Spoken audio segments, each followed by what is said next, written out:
Buying a home with an HOA or a homeowners association. What you need to know. Buying a home is one of the biggest decisions you'll ever make. But when you're house hunting, there's one important factor that you might not always consider: the homeowners association or HOA. An HOA can be a great benefit, but it can also come with certain rules and costs you might not be prepared for. So let's break it down, and I'll give you the scoop on what buying a home with an HOA means for you. First things first, what exactly is an HOA? A homeowners association is an organization that manages and enforces the rules of a community, neighborhood, or condo complex. Do you have time to attend the board meetings for the community?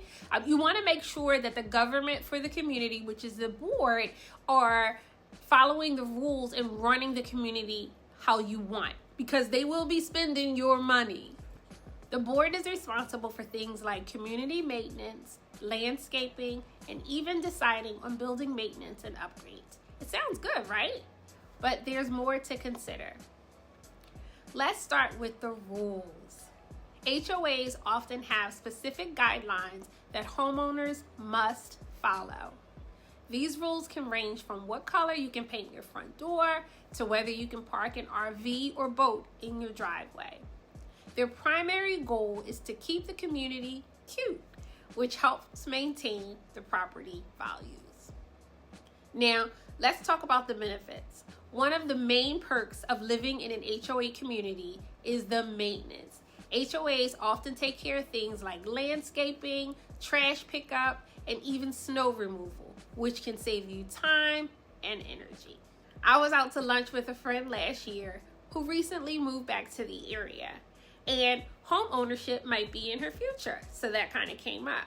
So we were casually talking about it, and no HOA was on the top of her list. She couldn't see the value, and because I wasn't at work, I had to let her know, ma'am, do you realize you are a jet setter? She will book 2, 3, 4 trips a year. I had to remind her, an HOA community would be perfect for you.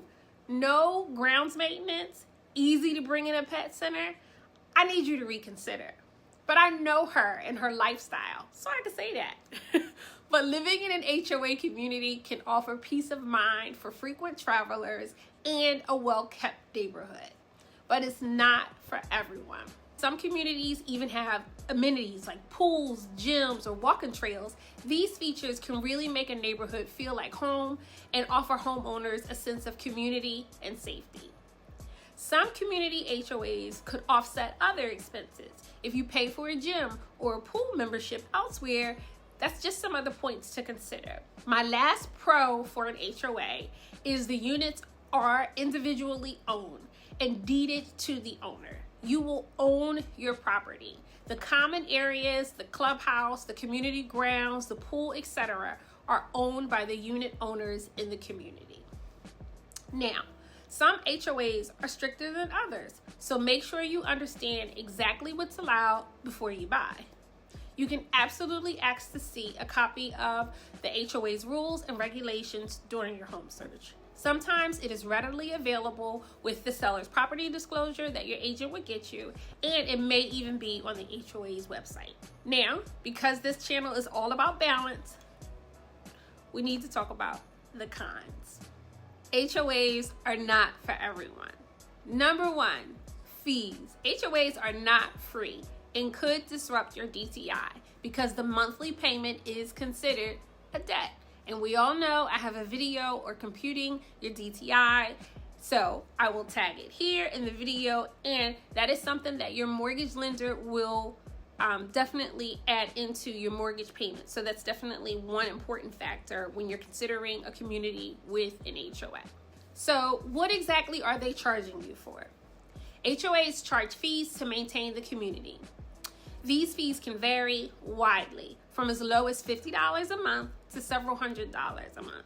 I was out to lunch with an agent, and she was expressing to me just how spendy some of the HOAs are in our area. And I always thought that I was the one, maybe I was too cheap, but it's always good when you talk to other people who understand, or they can express, you know, something else that you're thinking. Because I thought maybe I was just being a tightwad. Before you buy, make sure you know exactly how much you'll need to pay, when you'll need to pay, and what those fees cover. As I mentioned, HOA fees can cover things like community maintenance, insurance, and amenities. And sometimes unexpected assessments can arise if the community needs extra funds for repairs. This is the kind of information discussed at the community meetings. Before making a decision, ask the seller for the HOA disclosures or bylaws. These documents will outline all the important details about the HOA, including rules, fees, and any ongoing or forthcoming assessments or issues. This information can help you decide if an HOA is right for you and if the community fits your lifestyle and budget. In addition to a monthly fee, there is almost always an introductory capital contribution fee, which also varies from community to community. The bylaws will also tell you if there are any pet restrictions. Most communities are fine with pets, but breed, size, and quantity, how many pets you're allowed to have, can also be considered. HOAs can also have firm guidelines on vehicle restrictions. RVs, boats, yard signs aren't permitted. Even for sale signs, political signs, none sometimes are allowed in your yard. Something not talked about in the documents are the HOA commandos or condo Karens. These are basically neighborhood watchdogs who have nothing better to do than keep an eye on your every move. And many of them have no permission to do so. We've all heard the stories and seen the videos on social media. Most times, these complaints are easy to resolve. Buying a home with an HOA can be a fantastic experience when you know what to expect. And most homeowners associations do a good job of maintaining the appearance of their community and keeping the home values up. But definitely get all the facts before you buy into one. Make sure you fully understand the HOA rules, fees, and responsibilities before committing. Okay, guys, I want to tell you this one kind of funny story.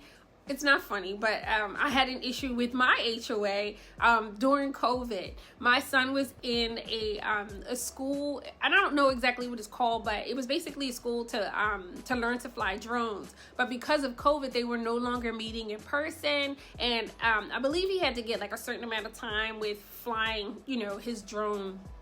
And one day I received a violation in the mail for $25 because, you know, some condo commando, you know, reported my son for flying his drone, saying that it was a violation of privacy, you know. So obviously, you know, I called the manager, you know, for the community and objected to the $25. I wasn't as polite as I'm being right now because I don't think that would even be in the bylaws, you know. But, you know, that's just an example of how petty some of these condo commandos can be.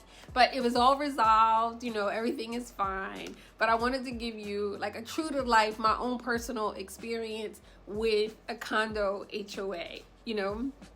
Definitely like this video if you found it helpful in your home buying journey. I would love to know if you've had any experiences with an HOA or an HOA or a condo commando, you know. In 2024, approximately 20% of the homes sold here in the Lehigh Valley included an HOA fee. My name is Tiffany Nelson. I'm a realtor here in the Lehigh Valley. If you or someone you know needs a realtor, I would love to hear from you. You can find my contact information in the pinned comment below this video. Thanks so much for watching.